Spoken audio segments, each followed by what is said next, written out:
శ్రీ షిరిడి సాయినాథుని ఆశీస్సులతో ప్రతి ఒక్కరూ సంపూర్ణ ఆయురారోగ్యాలతో వర్ధిల్లాలని కాకినాడ రూరల్ ఎమ్మెల్యే పంతం నానాజీ ఆకాంక్షించారు. కాకినాడ బ్యాంక్ కాలనీ శ్రీనివాస్ నగర్ ప్రాంతంలో గల శ్రీ షిరిడి సాయిబాబా వారి ఆలయ 18వ వార్షికోత్సవ వేడుకలు షిరిడి సాయి సేవా సమితి ఆధ్వర్యంలో ఘనంగా నిర్వహించారు.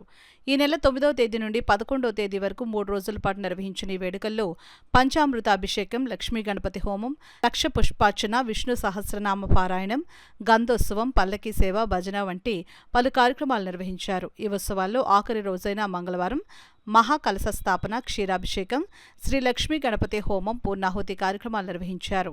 అనంతరం భారీ ఎత్తున అన్నప్రసాద వితరణ చేపట్టారు. ఈ కార్యక్రమానికి కాకినాడ రూరల్ ఎమ్మెల్యే పంతం నానాజీ పాల్గొని శ్రీ షిరిడి సాయిబాబా వారిని దర్శించి ప్రత్యేక పూజలు చేశారు.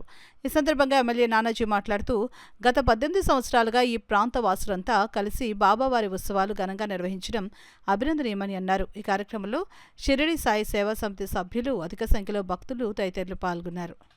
ఈ 18వ వచ్చిన భక్తులకు, దాతలకు, కమిటీ సభ్యులకు అందరికీ కూడా నమస్కారం తెలియజేస్తున్నాను.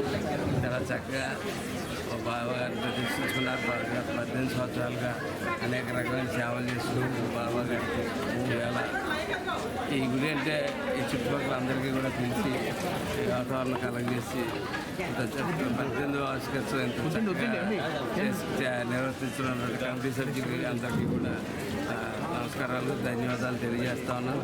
అలాగే మా కాకినాడ రూరల్ ప్రజలు, ఈ జిల్లా ప్రజలు అందరి మీద కూడా బాబా గారి ఆశీస్సులు ఉండాలని, సంపూర్ణ ఆయుష్తో ఆరోగ్యంతో ఉండాలని, ఉండాలని సెలవు తీసుకుంటాను.